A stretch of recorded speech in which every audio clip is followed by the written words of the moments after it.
الرحمن الرحيم الحمد لله الذي هدانا لهذا وما كنا لنهتدي لولا أن هدانا الله لقد جاءت رسل ربنا بالحق والصلاة والسلام والتحية والإكرام على النبي الأمي العربي القرشي المكي المدني الهاشمي الذي سمع في السماء أحمد وفي الأرض أبي القاسم محمد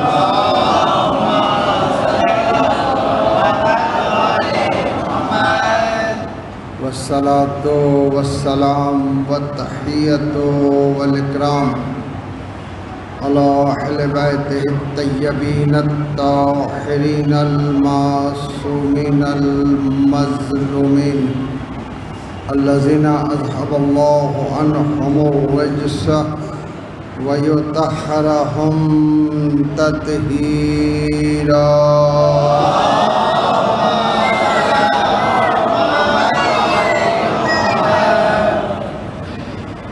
على لعنة الله على أعدائهم أجمعين من يومنا هذا إلى قيام يوم الدين. بسم الله الرحمن الرحيم. قال الله تبارك وتعالى في كتابه الكريم وهو أصدق القائلين وقوله الحق وقضى ربك أن لا تعبدوا إلا إياه وبالوالدين إحسانا. صلوات.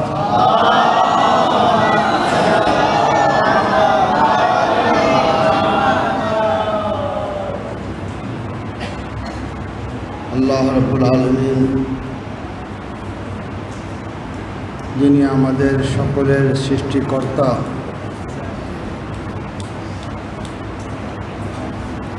তিনি নির্ধারণ করে দিয়েছেন, নিজের সিদ্ধান্ত স্পষ্ট করে দিয়েছেন, আল্লাহ তা'বুদু ইল্লা ইয়াহ, আল্লাহ ব্যতীত কারো ইবাদত করবা না। ওয়া বিল ওয়ালিদাইনি ইহসানা, এবং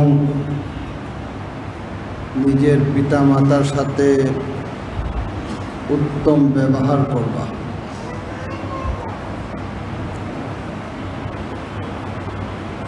আয়ায়ে মুবারাকা খুবই সহজভাবে তেলাওয়াত করা হলো, সহজভাবে তার অনুবাদ আপনাদের কাছে উপস্থাপন করা হলো। কিন্তু এর মধ্যে যে রহস্য নিহিত রয়েছে সেই পর্যন্ত আমাদের পৌঁছানো দরকার। কেন আল্লাহর কালাম, যার মধ্যে ফাসাহাত রয়েছে, বালাগাত রয়েছে, হিকমত রয়েছে, যার পরিপূর্ণ জ্ঞান আল্লাহ তাদেরকে দিয়েছেন যাদের সম্পর্কে বলা হচ্ছে রাসিখুনা ফিল ইলম।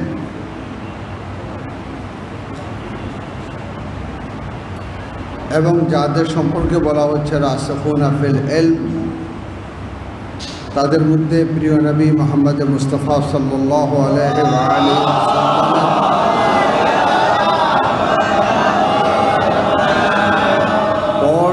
যিনি সবচেয়ে গুরুত্বপূর্ণ ব্যক্তিত্ব ওয়াসিয়ে রসুল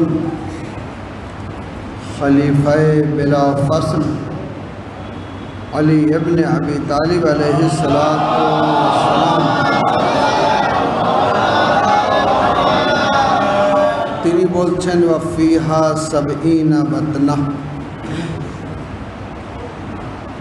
এই কোরআনের 70টি বাতিন রয়েছে। অর্থাৎ সহজভাবে অনুবাদ করে পার পেয়ে যাওয়া একটি ব্যাপার, আয়াতের গভীরতায় প্রবেশ করা একটি ব্যাপার। যখন মওলা বলছেন ওয়াফিহা সাবঈনা বাতনা, তাহলে যারা কোরআনকে বুঝতে চায়, কোরআনের হিকমত ও কোরআনের দর্শনকে উপলব্ধি করতে চায়, অবশ্যই তাকে প্রত্যেক আয়াতের পিছনে আল্লাহর যে হিকমত নিহিত রয়েছে সে হিকমতের প্রতি দৃষ্টি দেওয়া দরকার।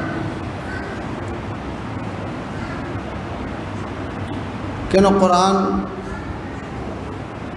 কোনো সাধারণ কিতাব না, ওয়াহিয়ে মুনজাল। আল্লাহ রাব্বুল আলামিন লৌহে মাহফুজে যে কিতাবকে আগেই লিখে নির্ধারণ করে রেখে দিয়েছিলেন, সেটাই পয়গম্বর ইসলামের উপরে অবতীর্ণ হয়েছে।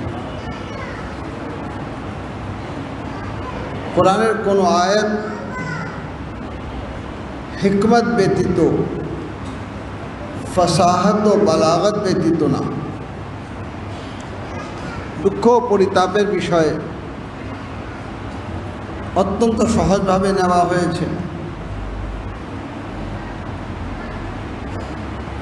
এতই সহজ যে কোরআনের কিছু অনুবাদ পড়ে অনেকে নিজেকে আহলে কোরআন বলা শুরু করেছে।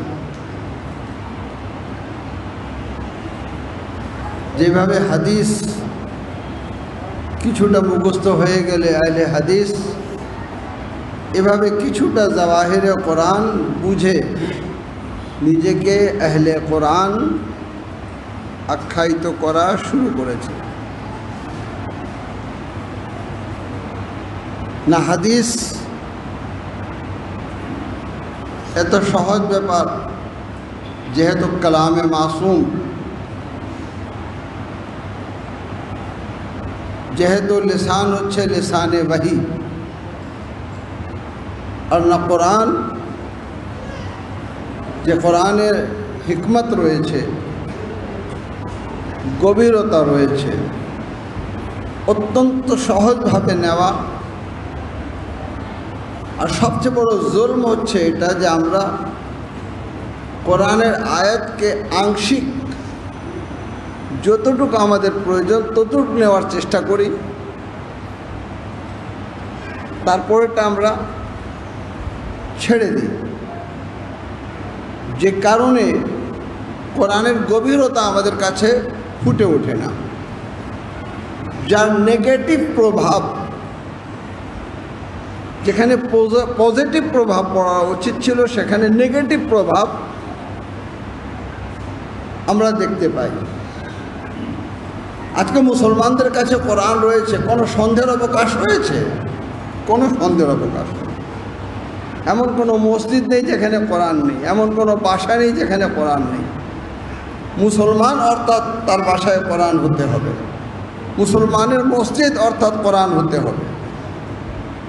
কিন্তু কোরআনের দর্শনকে, কোরআনের হিকমতকে যদি বুঝার চেষ্টা করা হতো, তা আজকে সমস্ত মুসলমান ঐক্যবদ্ধ হয়ে দারে আহলে বাইতে উপস্থিত হতো এবং আহলে বাইতে আতহার আলাইহিস সালাতু ওয়াস সালামকে কোরআনের প্রথম স্তরের মুফাসসির হিসাবে মেনে নিত এবং স্পষ্ট ঘোষণা আসতো যে আপনারা হচ্ছেন মুআল্লিমে কোরআন, আপনারা হচ্ছেন রাসিখুন ফিল ইলম, আপনারা হচ্ছেন তাফসীরে কোরআন, আপনাদের মুখে লিসানে ওয়াহি রয়েছে, কোরআন আপনাদের মাঝে রয়েছে, আপনাদের কাছ থেকে শিখতে চাই। কিন্তু যা আমরা দেখতে পাচ্ছি না, না দেখার কারণে কি হয়েছে সেই দিকে দৃষ্টি রাখতে চাই। এই কারণে আমি যে আয়ে মোবারকাকে তেলাওয়াত করেছি, কি বলা হচ্ছে? ওয়াকাযা রাব্বুকা, অর্থাৎ তোমার রবের সিদ্ধান্ত হচ্ছে এটা যে আল্লাহ তা'বুদু ইল্লা ইয়াহ। দেখো, আল্লাহ ব্যতীত কারো ইবাদত করবা না, কথা সমাপ্ত হয়ে গেল। ওয়াবে আতিফা এনে সাথে সাথে এই কথা বলা, ওয়াবিল ওয়ালিদাইনি ইহসানা, এবং তুমি তোমার পিতা মাতার সাথে উত্তম ব্যবহার করো। হে আল্লাহ, তোমার ইবাদত, যেখানে তোমার ইবাদতের কথা, তোমার ইবাদতে কিয়াম রয়েছে, রুকু রয়েছে, সুজুদ রয়েছে, সেখানে তো অন্য কোনো কথা আসাই উচিত না। মুসলমানরা শিরক সম্পর্কে অনেক সতর্ক। ওয়াহদানিয়তের সাথে কোনো কিছুই যেন না আসে, এই ব্যাপারে মুসলমানরা খুবই সতর্ক। কোরআনের পরে রাসূলুল্লাহকে সহ্য করতে পারলে কোরআনের পাশে আহলে বাইতকে সহ্য করা কঠিন হয়ে গেল মুসলমানদের জন্য। তাদেরকে আল্লাহ রাব্বুল আলামিন বলছেন, ওয়াকাযা রাব্বুকা আল্লা তা'বুদু ইল্লা ইয়্যাহু ওয়া বিল ওয়ালিদাইনি ইহসানা। খুবই আশ্চর্য বিষয়। কোরআন ও আহলে বাইতের কথা বললে খুবই কষ্ট লাগে। অনেকে না, আল্লাহর কালাম কেন আহলে বাইতকে পাশে নিয়ে আসা হচ্ছে? কোথায় রয়েছে? যখন বলি সহিহ মুসলিমে রয়েছে, সিয়াসাতে রয়েছে, কষ্ট করে মেনে নিতে হয়। কিন্তু একটি প্রশ্ন, কেন কোরআনের পাশে? কোরআন শিখলে একবার, হ্যাঁ ঠিক আছে, কিন্তু কোরআন ও আহলে বাইত বুঝতে হবে আমাদেরকে। আল্লাহ রাব্বুল আলামিন নিজের ইবাদতের কথা যেখানেই উল্লেখ করেছেন, আকিমুস সালাত ওয়া আতুজ যাকাত, নামাজ পড়ো, যাকাত দাও। হে আল্লাহ, নামাজ পড়ো স্পষ্ট, কিয়াম রয়েছে, রুকু রয়েছে, সেজদা রয়েছে। যাকাত দাও, কাকে দেব? কোথায় তোমার হাত? যার নামাজ পড়েছি তাকে যাকাত যদি দিতে হয়, কোথায়? আল্লাহ তো সব জায়গায় রয়েছে, কোনো একটি জায়গায় তো না। হাইয়াজে জামান ও মাকানে তো আসে না, কোন একটি জায়গায় তো আল্লাহ নেই, সব জায়গায় আল্লাহ রয়েছে। সেই আল্লাহ যে মুস্তাজমিল জামিয়ে সিফাতুল কামাল, সমস্ত সিফাতে কামালিয়া যার মধ্যে রয়েছে, তার ইবাদতের পর কি বলা হচ্ছে? আকিমুস সালাত, নামাজ পড়েছো, ওয়া আতুজ যাকাত, অর্থাৎ আল্লাহকে মূল্যায়ন করার সাথে সাথে বলছে আমার বান্দাকে মূল্যায়ন করো। সালাওয়াত পড়েন মুহাম্মদ ওয়া আলে মুহাম্মদ। যাকাত কে গ্রহণ করে? যাকাত যদি দিতে হয়, কাকে দিতে হয়? আল্লাহর বান্দাকে। যে অভাবী রয়েছে মুসলমানদের, এখানে কোনো দুই মত নেই। আকিমুস সালাত ওয়া আতুজ যাকাত, নামাজ কায়েম করো, যাকাত দাও। নামাজ আল্লাহর জন্য, যাকাত দিতে হবে বান্দাকে। তো আল্লাহর পরেই বান্দা। সালাওয়াত পড়েন মুহাম্মদ ওয়া আলে মুহাম্মদ। খুবই সতর্কতার সাথে আমাদেরকে বুঝতে হবে। আপনি যদি সতর্ক না হন তাহলে আমার কথাকে আবার অন্যভাবে বোঝার চেষ্টা করবেন না।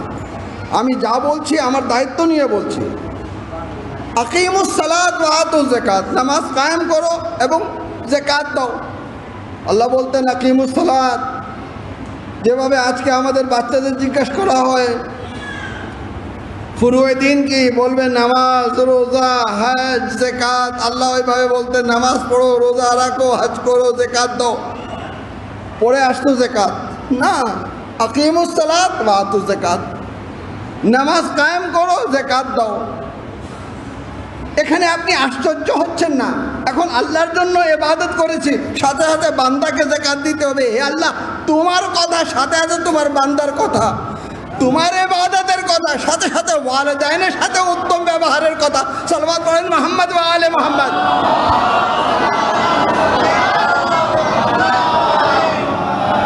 আল্লাহ রাব্বুল আলামিন তার শুকরিয়াই আদায় গ্রহণ করেন না, তার শুকরিয়াই গ্রহণ করেন না। মান লাম ইয়াশকুরিল মাখলুক লাম ইয়াশকুরিল খালিক। যে বান্দার শুকরিয়া আদায় করতে জানে না, সে আল্লাহর শুকরিয়া আদায় করতে জানে না। আগে খালিকে মাজাজিকে চিনার চেষ্টা করো, তারপরে খালিকে হাকিকে চিনার চেষ্টা করবা। সাল্লাল্লাহু আলাইহি মুহাম্মদ ওয়া আলে মুহাম্মদ।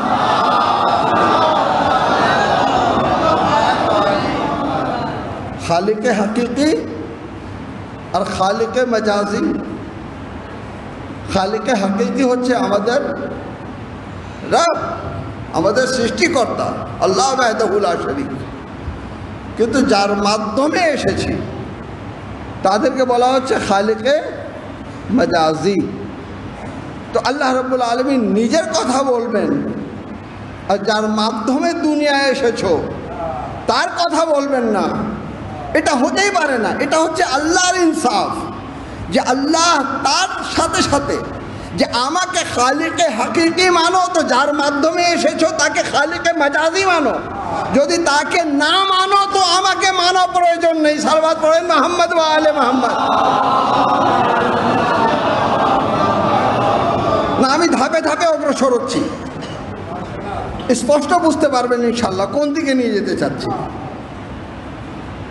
তুমি যখন খালিকে মাজাজিকে, যার পিতা মাতা, যার মাধ্যমে দুনিয়া এসেছো, তাকে চিনো না, তাকে মূল্যায়ন করো না, তো তুমি আমার জন্য কি কিয়াম করবা, আমার জন্য কি রুকু করবা, আমার জন্য কি সেজদা করবা, আমার কি ইবাদত করবা? আগে পিতা মাতার সাথে উত্তম ব্যবহার করো। কেন? তার মাধ্যমে এসেছো। তাহলে বোঝা যাচ্ছে যেই মাধ্যমে এসেছি তাকে মূল্যায়ন করতে হবে, তারপরে আল্লাহকে মূল্যায়ন করতে হবে। তো যখন এরকম একটি অবস্থা রয়েছে, তাহলেই তো বোঝা যাচ্ছে যে কেন নামাজে মুহাম্মদ ও আলে মুহাম্মদের উপর দরুদ পড়তে হয়। যার মাধ্যমে ইসলাম পেয়েছো আগে তাকে মূল্যায়ন করো, তারপরে আল্লাহকে মূল্যায়ন করবে। সাল্লাল্লাহু আলাইহি মুহাম্মদ।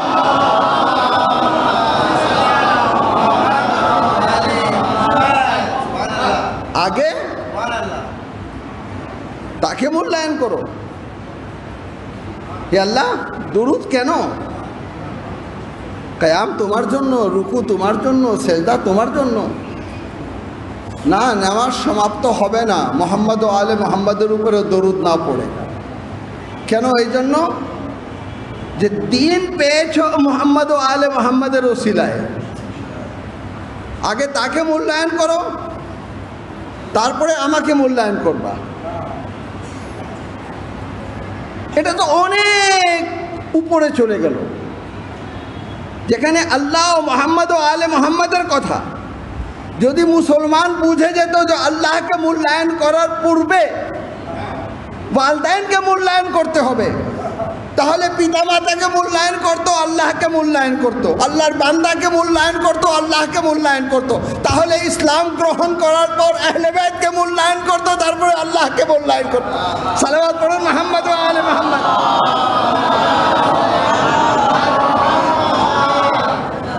কিন্তু মুসলমানরা এই রহস্যটাই বুঝেনি যে কেন আল্লাহ বলছে আকিমুস সালাত ওয়া আতুজ যাকাত। আজকে বলা হচ্ছে নামাজ পড়ো, নামাজ পড়ো, নামাজ পড়ো, নামাজ পড়ো, কিন্তু আল্লাহ বলছে নামাজ পড়ো, যাকাত দাও। নামাজ পড়ো, যাকাত দাও। অর্থাৎ হতেই পারে না যে তুমি নামাজ পড়ছো আর তোমার পাশে কোনো গরিব রয়েছে তার প্রতি তোমার দৃষ্টি নেই। এখন যাকাত কয়েক প্রকার, সেখানে আমি আর যাচ্ছি না। আকিমুস সালাত ওয়াতু যাকাত, নামাজ কায়েম করো তারপরে যাকাত দাও। অর্থাৎ যাকাত না দিলে বোঝা যাচ্ছে যে নামাজের গুরুত্বটা কি। ঠিক একটা মানা হয়েছে, একটা মানা হয়নি। ঠিক এইভাবে আল্লাহ তা'বুদু ইল্লা ইয়্যাহ, আল্লাহ ব্যতীত কারো ইবাদত করবা না। ওয়া বিল ওয়ালিদাইনি ইহসানা, তোমার পিতা মাতার সাথে উত্তম ব্যবহার করো। আমি জিজ্ঞেস করছি, হে আল্লাহ, এই যে ওয়া বিল ওয়ালিদাইনি ইহসানা, পিতা মাতার সাথে উত্তম ব্যবহার, এটা কার নির্দেশ? এটা কার নির্দেশ? কোরআনের আয়াতই তো স্পষ্ট হচ্ছে, আল্লাহ ব্যতীত কারো ইবাদত করবা না এবং পিতামাতার সাথে উত্তম ব্যবহার করবা। তো আল্লাহর নির্দেশ যদি পালন করা হয়, মুসলমানদের কাছে জিজ্ঞাসা করি সওয়াব পাওয়া যায় কি না? বলবেন হ্যাঁ, যেহেতু আল্লাহর হুকুম পালন করতে গেলে সওয়াব পাওয়া যায়। তো যদি সওয়াব পাওয়া যায় তাহলে আগেরটাকে ইবাদত বলবেন, দ্বিতীয়টাকে কি বলবেন? সালওয়াত পড়েন মুহাম্মদ ওয়া আলে মুহাম্মদ।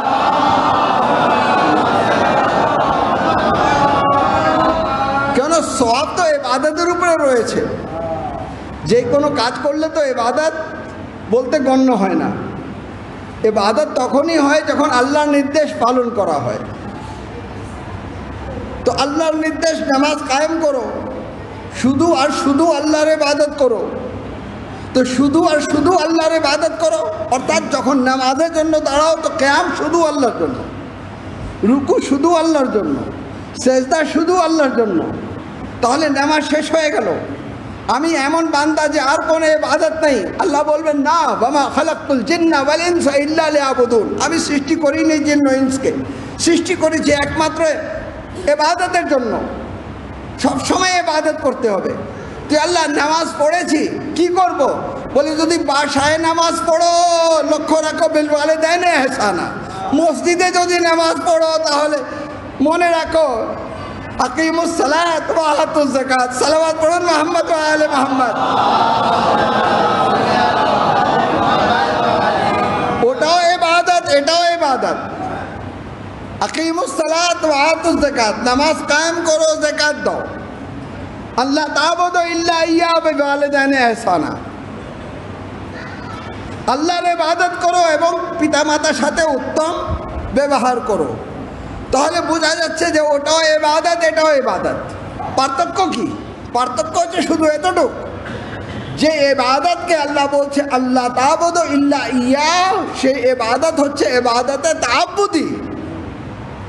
আর এরপরে যে ইবাদত রয়েছে সেই ইবাদতকে বলা হচ্ছে ইবাদতে তাওয়াসসুলি। ইবাদত কিন্তু দুটাই, এটাও আল্লাহর হুকুম, ওটাও আল্লাহর হুকুম। সালাওয়াত পড়ুন মুহাম্মদ ওয়া আলে মুহাম্মদ।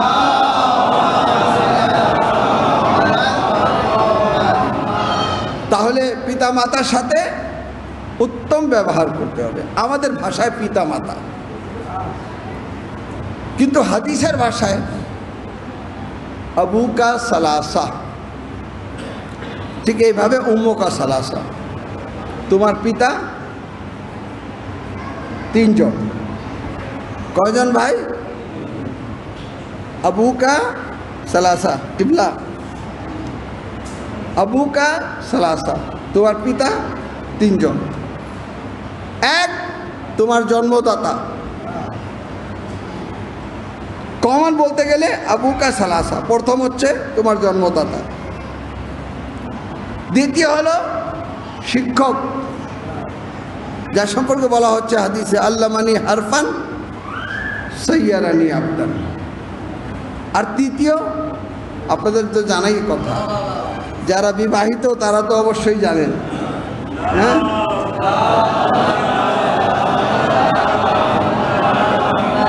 নাকি শুধু বউ বলে আব্বা, আপনি আব্বা বলেন না।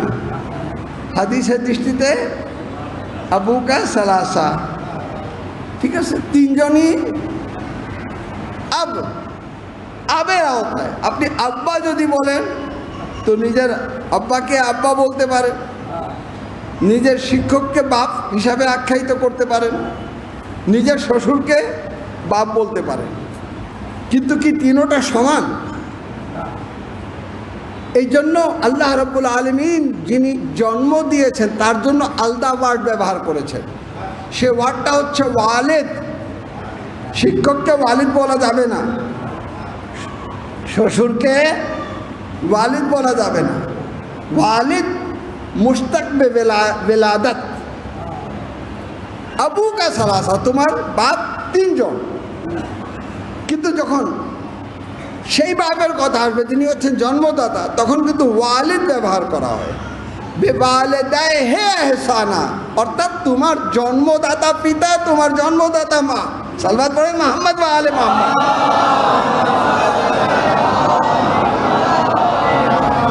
বাকি দুজনকে কি বলা হচ্ছে? বাপ বলা হচ্ছে। ওস্তাদও বাপের সমতুল্য, আর শ্বশুর তো রয়েছে, এতে আর কোনো সন্দেহের অবকাশ নেই। খালি সন্দেহ সৃষ্টি হয়ে গেল ওস্তাদের ক্ষেত্রে, বিশেষ করে আমাদের দেশে, বিশেষ করে আমাদের সমাজে। যখন আমরা শুনতে পাই যে মানে কোচিংয়ের স্যারের সাথে মেয়ের বিয়ে হয়ে গেল, কত আদবের বাইরে। হাদিসের দৃষ্টিতে শিক্ষক ছিলেন বাবা সমতুল্য। বলবেন না, বয়স সমান ছিল, একটু বড় ছোট ছিল, বলে যাই হোক, সম্মানের ক্ষেত্রে একটু বড় ছোটর কোনো ব্যাপার নেই। আপনার মা যদি আপনার বাবা যদি আরেক মা নিয়ে আসে, সে যদি 16 বছরের হয় তাহলেও মা। সালওয়াত পড়েন মুহাম্মদ ওয়া আলে মুহাম্মদ।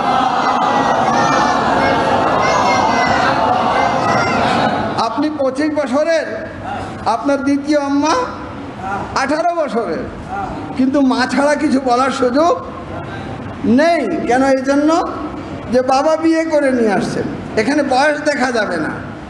তো ওস্তাদ ওস্তাদ, এটা কেমন কালচার চালু হয়েছে যে একটা অবিবাহিত ছেলে যখন একটা মেয়েকে পড়ায়, কিছুদিন পরে দেখা যায় যে না হয় কোর্ট ম্যারেজ, না হয় মৌলানা ডাকা হচ্ছে। জায়েজ না জায়েজ আলাদা ব্যাপার। ওস্তাদ ওস্তাদ ওস্তাদ হচ্ছে পিতা সমতুল্য। সালওয়াত পড়েন মুহাম্মদ ওয়া আলে মুহাম্মদ।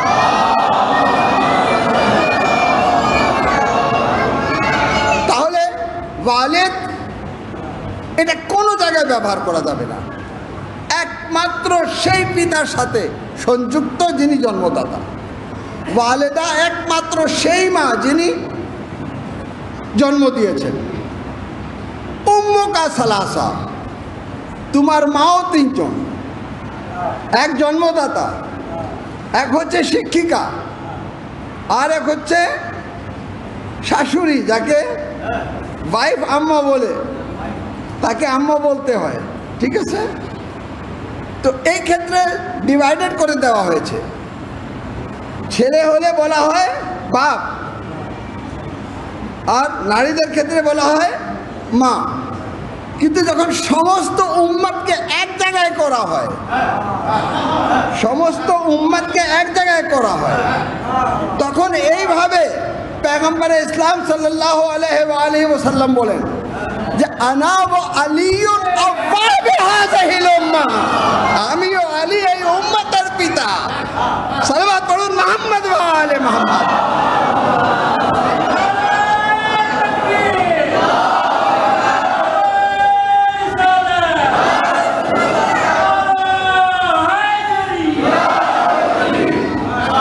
আনা ওয়া আলিয়ুন আব্বা বিহাযিহিল উম্মাহ, অর্থাৎ অভিভাবকের ক্ষেত্রে কায়নাতে যতগুলো মানুষ রয়েছে তার অভিভাবক আমাদের প্রিয় নবী মুহাম্মদ মুস্তাফা সাল্লাল্লাহু আলাইহি ওয়া আলিহি অভিভাবক আলী মুর্তজা। আনা ওয়া আলিয়ুন আব্বা বিহাযিহিল উম্মাহ।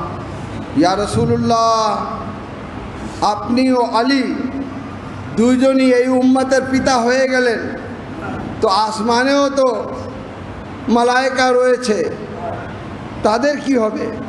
তো আরও একটি হাদিস, আনা আব্বা বিহাযিহিস সামা, আমি এই আসমানে যা কিছু রয়েছে তার পিতা, আর জমিনে যা কিছু রয়েছে তার তুমি আবু তরাব। সালাওয়াত পড়ুন মুহাম্মদ ওয়া আলে মুহাম্মদ।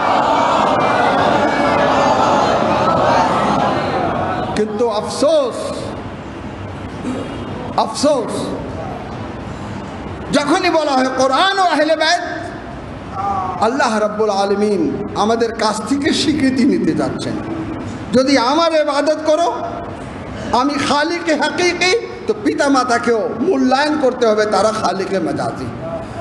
যদি আমাকে মূল্যায়ন করো তো আমার বান্দাদেরকেও মূল্যায়ন করতে হবে। হতেই পারে না যে তুমি আমার বান্দাকে মূল্যায়ন করবে না আর আমাকে মূল্যায়ন করবে, আমি তোমার ইবাদত গ্রহণ করে নেব। ঠিক এইভাবে আজ হজ করতে গিয়েছেন, হাজিরা একত্রিত হচ্ছেন। এখন মদিনার দিকে সকলে চলে আসছেন মসজিদে সাজরার দিকে। কেন ভাই? মসজিদে সাজরা হচ্ছে মিকাত। মিকাতে এহরাম পড়বেন। কোথায় আসবেন? খানায় কাবায়। খানায় কাবায় আসা কি করবেন? আগে উমরায় তামাত্তু করবেন, তারপরে অপেক্ষা করবেন। আমাদের ভাইরা 7-8 তারিখে যাওয়া শুরু করে। আমাদের রুকনে আকবর হচ্ছে ময়দানে আরাফাত। ময়দানে আরাফাত থেকে হজের সূচনা হয়। হজের সূচনা ময়দানে আরাফাত থেকে।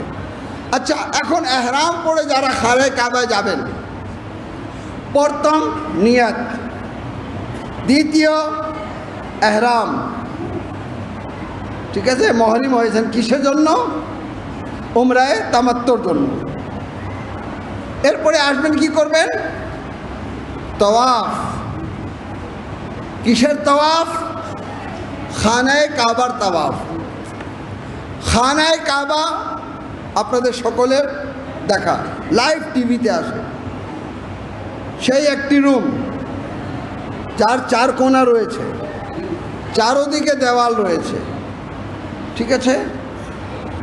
তাহলে 2 দিক তো স্পষ্ট, ওইদিকে কিছু নেই। তাওয়াফ করে আসে, কিন্তু দেখা যাচ্ছে যে গোল করে একটি ঘেরা রয়েছে। ওইখানে আমার একটি প্রশ্ন, আমরা যাচ্ছি খানায় কাবার তাওয়াফ করতে, ওই রাউন্ডটা ঘুরতে হবে কেন? কোনো হাজি আমাকে জবাব দিতে পারবেন যে হাজি সাহেবরা আপনারা যাচ্ছেন খানায় কাবা তাওয়াফ করতে, মাঝখানে একটি দরজা রয়েছে, শুধু কাবাকে যদি ঘুরতে হয় তাহলে ওই দরজা দিয়ে ভিতরে ঢুকে যান, ওই দরজা দিয়ে বের হয়ে যান, কেন ওই রাউন্ড ঘুরে আসতে হয়? এদিকে তো কোনো রাউন্ড নেই, কিন্তু ওইদিকে যেটাকে বলা হয় হিজরা ইসমাইল, তাওয়াফ করছেন খানায় কাবার, কিন্তু ঘুরে আসতে হচ্ছে হিজরা ইসমাইলে। হে আল্লাহ, তাওয়াফ করছি তোমার বাইতে, বলে সেই তাওয়াফ কবুলই করব না যতক্ষণ পর্যন্ত আমার কাবার পাশে হাজরা ও ইসমাইল রয়েছে, ওদেরকে যদি মূল্যায়ন না করো। তাওয়াফ করতে আসছো, এখান থেকে ঘুরলে হবে না, ওইটা সহ ঘুরতে হবে। সালাওয়াত পড়ুন মুহাম্মদ ওয়া আলে মুহাম্মদ।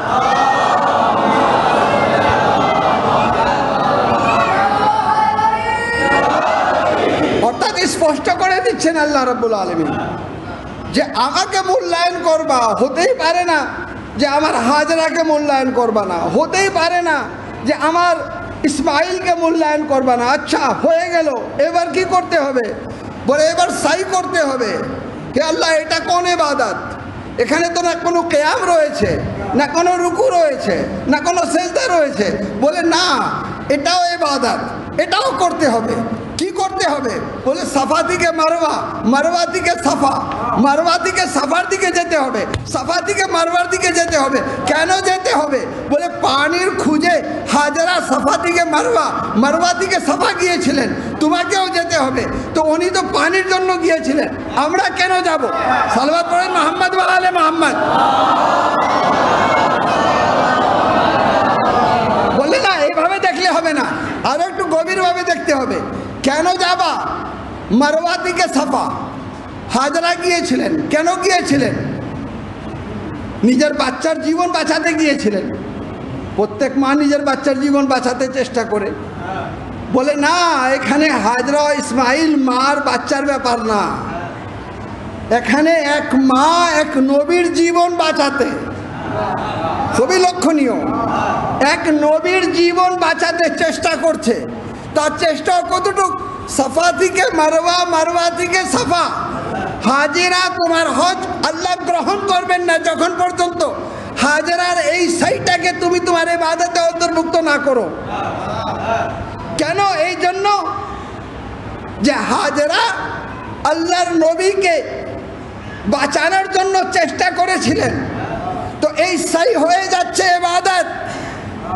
আর এই হজ করে আসার কিছুদিন পরেই শুরু হবে মুহররম। তো যিনি এক নবীকে বাঁচিয়েছেন তার সাই না করা পর্যন্ত ইবাদত গণ্য হবে না।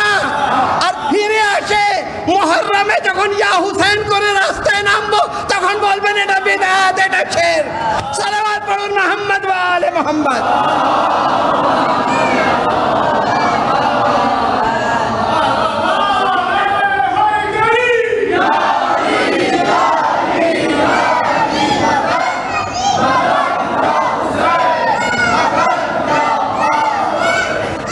কাকে বাঁচিয়েছিলেন? এক নবীকে, হযরত ইসমাঈলকে। এখানে কায়নাতের নবী মুহাম্মদুর রাসূলুল্লাহ সাল্লাল্লাহু আলাইহি ওয়াসাল্লাম এবং তার শরীয়ত। ইমামে হুসাইন রসুল ও রসুলের শরীয়তকে বাঁচিয়েছিলেন। তাহলে যদি সহি করা ইবাদত হয়ে থাকে, তাহলে যে হুসাইন রসুল ও রসুলের শরীয়তকে বাঁচিয়েছিলেন সে হুসাইনের জন্য হুসাইন হুসাইন করা এটা ইবাদত হবে না কেন? আমাদেরকে ভিতরে প্রবেশ করতে হবে। আল্লাহ কি চান তা বুঝতে হবে। আল্লাহ চান আমাকে যদি মূল্যায়ন করো তো যে খালিকে মাজাজি রয়েছে তাকেও মূল্যায়ন করো, আমাকে মূল্যায়ন করো, আমার বান্দাকে মূল্যায়ন করো, আমাকে মূল্যায়ন করো যে আহলে বাইত দ্বীনকে রক্ষা করেছেন সেটাকে মূল্যায়ন করো। বলে না এটা করব ওইটা করব না, তাহলে মাফ করবেন আপনার চেয়ে বেশি, অনেক বেশি সমস্ত উম্মত মিলে যত ইবাদত করে তার চেয়ে বেশি সেজদা করেছিল শয়তান। কিন্তু একজন আদমকে মূল্যায়ন করে নেই, শয়তান হয়ে গেল। আরে হুসাইন হচ্ছেন ফখরে আদম। সালাওয়াত পড়ুন মুহাম্মদ ওয়া আলে মুহাম্মদ।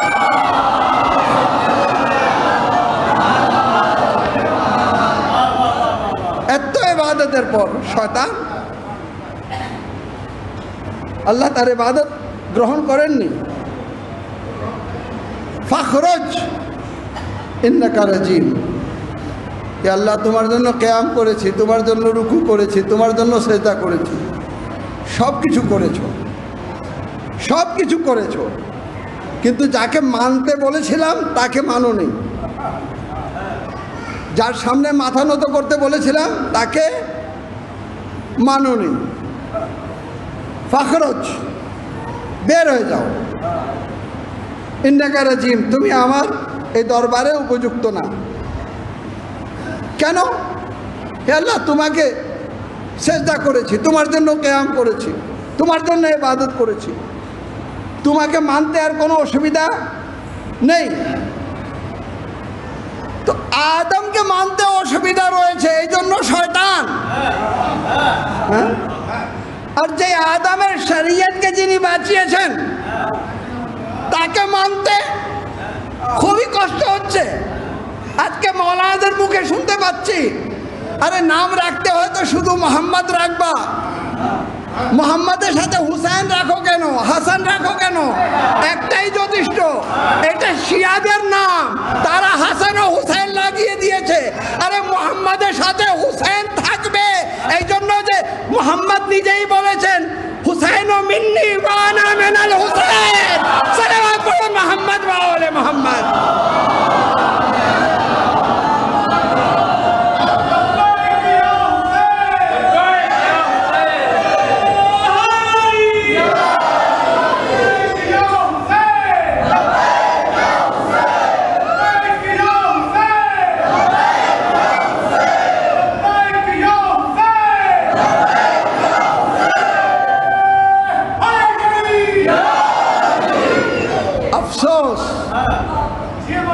মুসলমানরা আহলে বাইতকে চিনেনি বলে এইসব মোল্লাদের সহ্য করে তারা যদি হাদিস জানতো উঠে দাঁড়ায় যেত যে মোহাম্মদের নামের সাথে যদি হুসাইন রাখি অসুবিধা কোথায়, মোহাম্মদের নামের সাথে যদি আলী রাখি অসুবিধা কোথায়।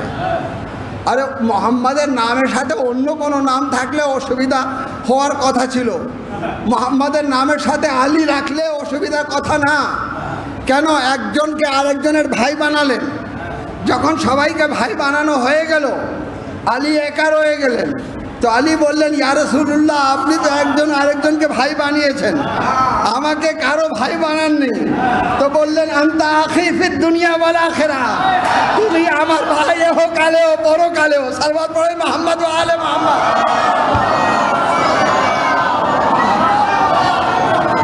যে মোহাম্মদ বলছেন আলী আমার ভাই, তো কমপক্ষে এই হাদিসকে স্মরণ রাখার জন্য আমি বলবো, শিয়ারা সতর্ক, এই ধরনের বক্তব্য শুনবা না, স্পষ্ট জেনে নাও রাসূল বলেছেন আনতা আখি ফিদ দুনিয়া ওয়াল আখিরাহ। তো যেইভাবে মোহাম্মদের নাম স্মরণ করতে হবে, এইভাবে আলীর নাম স্মরণ করতে হবে। সাল্লাল্লাহু আলাইহি মুহাম্মদ ওয়া আলে মুহাম্মদ।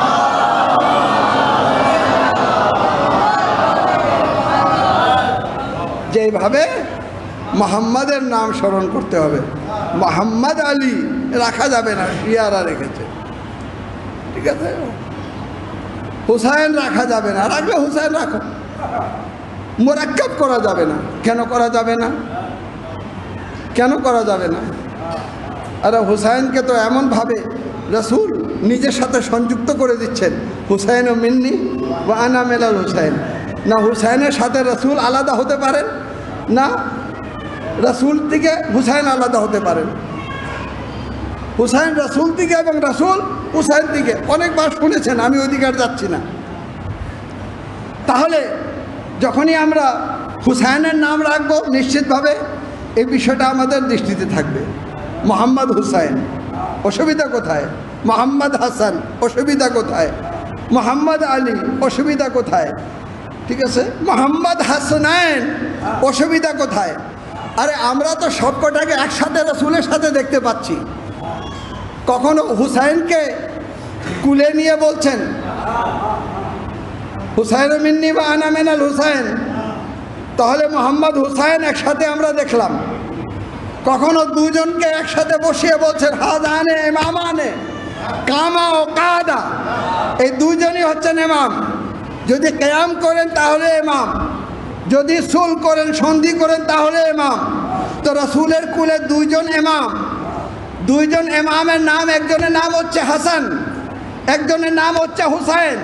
তো যদি কেউ নাম রাখে মোহাম্মদ হাসানাইন, তাহলে তার দৃষ্টিতে চলে আসে রাসূলের কুলে হাসান ও হুসাইন। সালাওয়াত পড়ুন মুহাম্মদ ওয়া আলে মুহাম্মদ।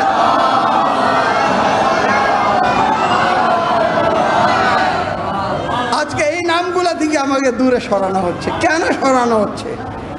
যতই চিৎকার করুক এই মোল্লারা, দুনিয়া কিন্তু আহলে বাইতের দিকে অগ্রসর হচ্ছে, দুনিয়া কিন্তু হুসাইনের দিকে অগ্রসর হচ্ছে, দুনিয়া হুসাইনিয়াদের দিকে অগ্রসর হচ্ছে।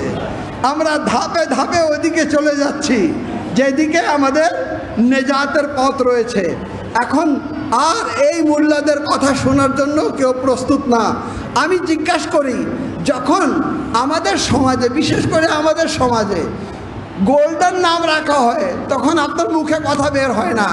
পলি নাম রাখা হয়, লাড্ডু নাম রাখা হয়, গুড্ডু নাম রাখা হয়, তখন আপনাদের মুখ থেকে কোনো কিছু নাম বের হয় না। হাসান হুসাইন রাখলে অবজেকশন শুরু হয়ে যায়, এটা শিয়াদের। সালওয়াত পড়েন মুহাম্মদ ওয়া আলে মুহাম্মদ।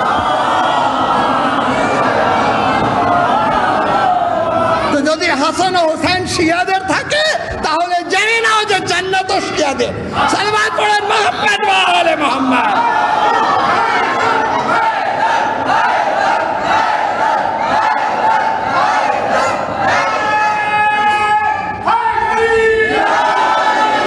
সন্দেহ কিসে? মেনে নাও। কেন? আল হাসান ওয়াল হুসাইন সৈয়দুশ শাবাব আহলাল জান্নাহ। কেউ নাম রাখলে যদি নাম শিয়াদের হয়ে যায়, তো জান্নাতে সর্দার হচ্ছেন হাসনাইন। তো যাহলে তারা যারা জান্নাতে যাবে, তারাই হাসনাইনের সাথে সম্পৃক্ত। তোমার সম্পৃক্ত থাকা দরকার নেই, সম্পৃক্ত থাকা দরকার নেই। এই কিছুদিন আগে আমার এখানে মেহমান আসছিলেন। মেহমানকে নিয়ে আমি হোটেলে গেলাম, 3 স্টার হোটেল ছিল। আপনারা জানেন ওইখানে গেলে আগে মেনু দেওয়া হয়, সেখান থেকে বেছে নিতে হয় কি কি খেতে হবে। ও বলে স্যার এটা রেডি করতে আধা ঘন্টা, এটা রেডি করতে 35 মিনিট, মিনিমাম 40 মিনিট আপনাকে বসতে হবে। আমার সাথে নাসির ছিল, নাসিরুল হাসান। সে বললো একটু তাড়াতাড়ি করা যায় না? বলে দেখি চেষ্টা করি। যাই হোক, যা আমরা চয়েস করলাম 35-40 মিনিট লাগবে। আচ্ছা, যখন খাওয়া এসে গেল তো এখানকার এক ম্যাচিয়ার আমাকে ভালো করে চিনে, কেন এর আগেও মেহমানকে নিয়ে গেলাম। সে আমাকে ডেকে বলল, স্যার আপনি তো এর আগেও এসেছেন আমাদের এই হোটেলে, এইভাবে আপনাকে 40 মিনিট বসে থাকতে হয়। আপনি এক কাজ করেন, আমাদের মেনুর ছবি তুলে নিয়ে যান। শুনবেন, খুবই লক্ষ্য করে শুনবেন, ছবি তুলে নিয়ে যান। আর যা খেতে হয় টেলিফোন করবেন, নম্বরগুলো বলবেন যে এটা এটা রেডি করে রাখো 5 জনের।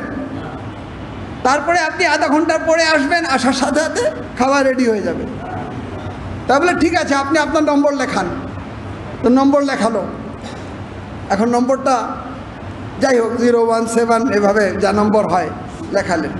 এখন নম্বর লেখার পর একটা নাম দিয়ে সেভ করতে হয়। তো ভদ্রলোক বলতেছেন আমার নাম হচ্ছে SADDAM।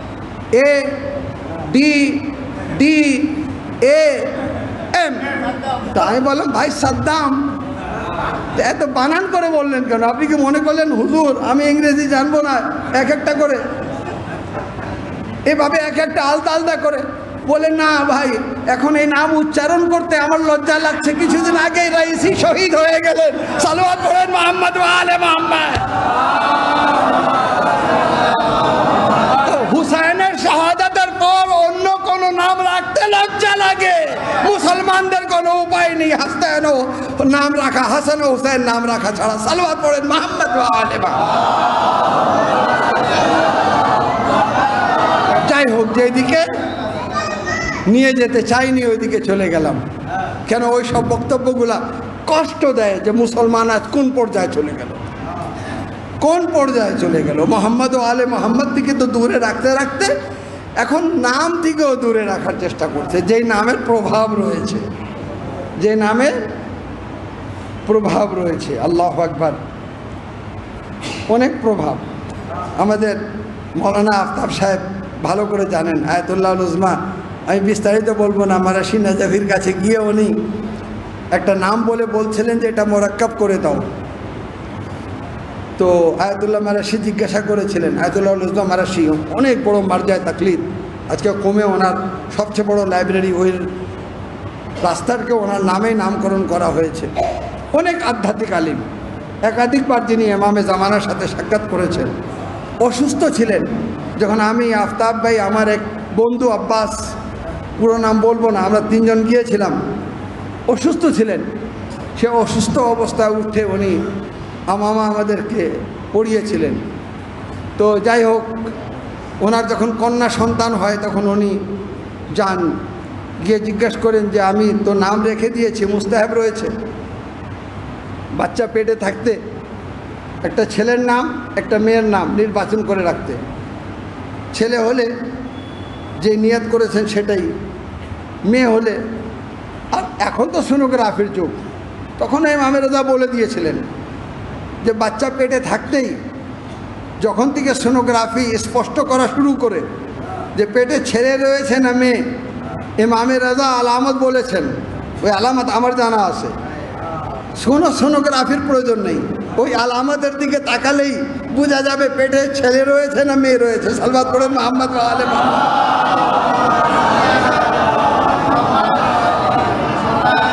হাশিম সাহেব ভয় পাচ্ছেন যে এভাবে এক একটা লাশ যদি মুক্ত হতে থাকে তাহলে কি হবে।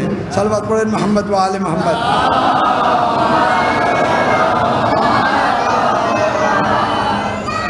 আফতাব ভাই বললেন আমি আমার মেয়ের নাম রেখেছি, এটাকে মোরাক্কাব করে দেন। আয়াতুল্লাহ মারাশি বললেন তুমি ফাতেমা রাখোনি কেন? যেহেতু আফতাব ভাইও ভালো করে জানতেন, তিনিও উত্তরে বললেন যে আগা, হজরতে ফাতেমাতুজ জাহরা সালাওয়াতুল্লাহ আলাইহার নাম রাখিনি কেন? কেন এই নাম রাখার পর নিজের মেয়েকেও সম্মান দিতে হবে, রাগ করে কথাও বলা যাবে না, তাকে বকাও যাবে না, তাকে চড়ও মারা যাবে না। আল্লাহু আকবার। আয়াতুল্লাহ মারেশি নাজাফি তিনি বললেন, তাহলে তুমি কি তোমার মেয়েকে বকতে চাও, রাগ করলে চড় মারতে চাও? আল্লাহু আকবার। একজন এসে নিজের কষ্টের কথা বলছে, ইমামে জাফরে সাদিক জিজ্ঞাসা করলেন যে তোমার মেয়ের নাম কি? তো বলে আমার মেয়ের নাম হচ্ছে ফাতেমা। বলে তাহলে এই পরীক্ষা বরদাস্ত করো, আল্লাহ তোমাকে আজর ও সওয়াব দেবেন। এই নাম এত প্রিয় আল্লাহর জন্য যে আল্লাহ রাব্বুল আলামিন যদি কোনো পিতা তার মেয়ের নাম ফাতেমা রাখেন তখন তাকে পরীক্ষা করেন। কেন? এই জন্য যে তাকে ওয়ালি আল্লাহ পর্যায়ে আল্লাহ নিয়ে যেতে চান। কেন? তার মেয়ের নাম হচ্ছে ফাতেমা। আল্লাহ আল্লাহ রসুল্লাহ সাল্লাল্লাহু আলাইহি ওয়াসাল্লাম কেন যখন ফাতেমাতুজ জাহরা আসতেন তখন তিনি সম্মানে দাঁড়িয়ে যেতেন? কেন দাঁড়িয়ে যেতেন? এই জন্য যে শেহজাদি আল্লাহর সবচেয়ে প্রিয়তম মাখলুক ছিলেন, এত প্রিয়তম মাখলুক ছিলেন যে যখন চাদরের নিচে চলে আসলেন তো জমিনের উপরে যদি মানুষকে পরিচয় করাতে হয় তো এভাবে পরিচয় হবে যে রাসূল রয়েছেন, রাসূলের কন্যা রয়েছে, রাসূলের জামাতা রয়েছে, রাসূলের দহিত্র রয়েছে, কিন্তু আরশের উপরে সকলেই চিনে। তো এবার জিজ্ঞাসা করছে আরশবাসীরা কারা রয়েছে? তখন আল্লাহ বলছে ইয়া মালায়েকাতি ওয়া সুকানা সামাওয়াতি, হে আমার মালায়েকা, হে আরশের বাসীরা, তোমরা যখনই আওয়াজ দিলেন, কেউ কিয়ামে ছিল কিয়াম ছেড়ে দিল, কেউ রুকুতে ছিল রুকু ছেড়ে দিল, কেউ সেজদা ছিল সেজদা ছেড়ে দিল, সকলের দৃষ্টি কার দিকে? আল্লাহর দিকে। তখন বলছেন এখানে এই চাদরের নিচে যারা রয়েছে তাদের পরিচয় করে দিচ্ছি, হুম ফাতেমাতো ওয়া আবুহা ওয়া বালুহা ওয়া বানুহা। এই চাদরের নিচে ফাতেমা রয়েছেন। আরশবাসীকে এইভাবে পরিচয় করাচ্ছেন না, রাসূল রয়েছে, রাসূলের কন্যা রয়েছে। আল্লাহু আকবার।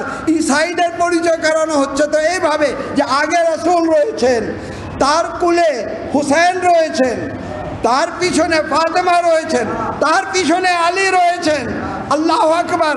যেই ফাতেমাকে মুসলমানরা সহ্য করলো না, সেই ফাতেমা এতই প্রিয় যে আরশে ফেরেশতাদেরকে যখন আল্লাহ পরিচয় করাচ্ছেন তখন বলছেন হুম ফাতেমাতো ওয়া আবুহা ওয়া বালুহা ওয়া বানুহা। চিনে নাও এ ফাতেমা রয়েছেন, ফাতেমার পিতা রয়েছেন, ফাতেমার স্বামী রয়েছেন, ফাতেমার সন্তানরা রয়েছেন। আল্লাহু আকবার। ফাতেমার আজমতকে জানতেন, এই জন্য তো সম্মানে রসুলে খোদা উঠে দাঁড়িয়ে যেতেন।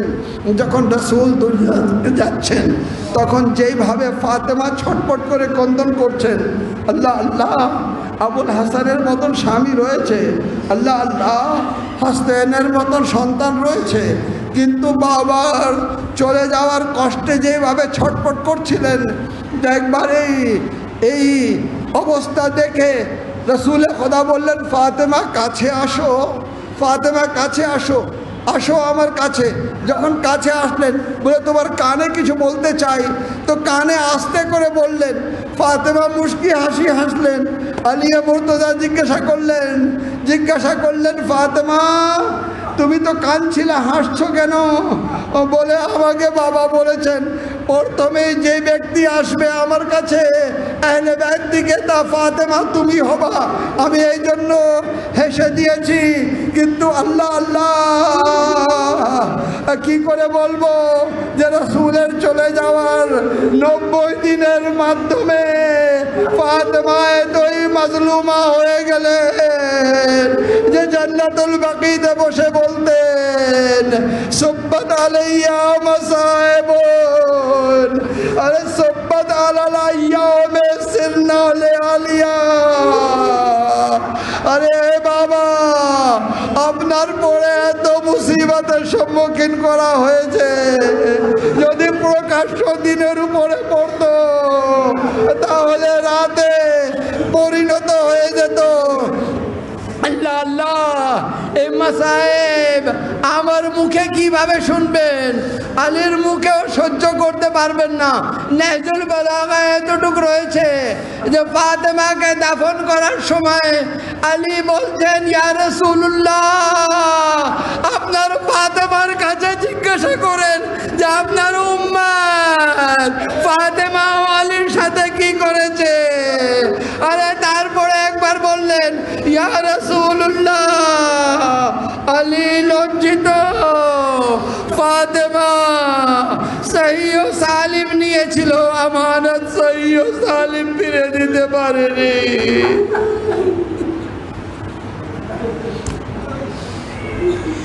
ইন্না লিল্লাহি ওয়া ইন্না ইলাইহি রাজিউন রিজান বিকাযাইহি ওয়া তাসলিমান লিআমরিহি সয়ালামুল লাযিনা যালামু আইয়াউমান কলবিন ইয়ানকলিবুন হে রব্বুল আলামিন বহক মুহাম্মদ ওয়া আলে মুহাম্মদ কলিল আযা কে কবুল করে নাও হে রব্বুল আলামিন মরহুমা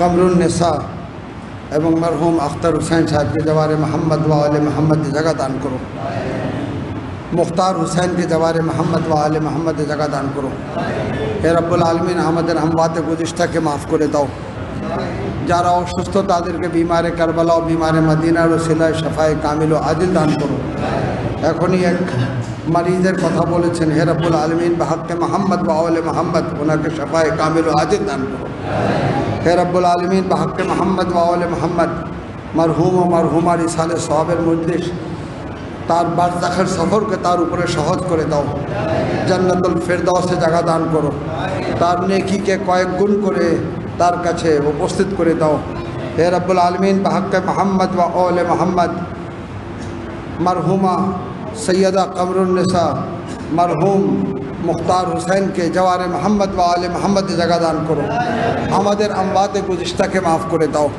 আমাদেরকে নেক আমল করার তৌফিক দান করো হে রব্বুল আলামিন যেমন বান্দা হওয়া উচিত তেমন বান্দা হওয়ার তৌফিক দান করো যেমন মওলা আমাদের প্রয়োজন ছিল তুমি দিয়েছো যেমন গোলাম হওয়া উচিত তেমন গোলাম হওয়ার তৌফিক দান করো হে রব্বুল আলামিন আমাদেরকে সব ধরনের আপদ বিপত্তিকে রক্ষা করো গামে হুসैन ব্যতীত কোনো শোকে শোকার্ত করিও না হে রব্বুল আলামিন ইমামে জামানার জহুরকে ত্বরান্বিত করো আমাদেরকে তারা সাহাব ও আনসার ও আওয়ানে বুদ্ধ অন্তর্ভুক্ত করে দাও জান্নাতুল বাকির উপরে ছায়ার ব্যবস্থা করে দাও বাইতুল মুকদ্দাসকে উদ্ধার করার তৌফিক দান করো হে রব্বুল আলামিন ইসরায়েলকে নিস্তনাবুদ করে দাও ফিলিস্তিনিদেরকে একটি স্বাধীন রাষ্ট্র যার সাথে বাইতুল মুকদ্দাসও থাকে সে তৌফিক তুমি দাও হে রব্বুল আলামিন মুজাহিদিনে ইসলামের হাতকে শক্তিশালী করে দাও আমাদের দোয়াকে তুমি মুস্তাজাব করে নাও मोमिनीनদের नेक চাহিদাকে পূরণ করে দাও হে রব্বুল আলামিন ইমামের জহুরকে ত্বরান্বিত করো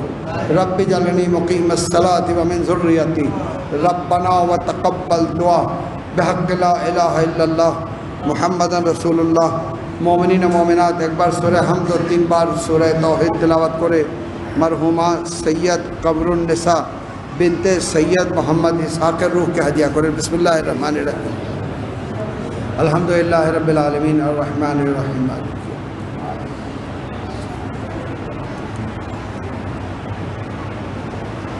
बिस्मिल्लाहिर रहमानिर रहीम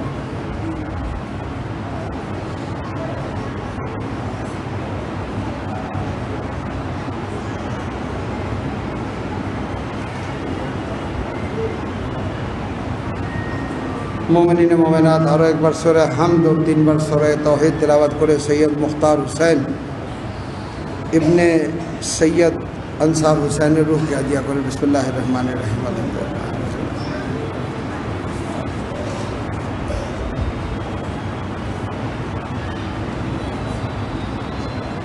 बिस्मिल्लाहिर रहमानिर रहीम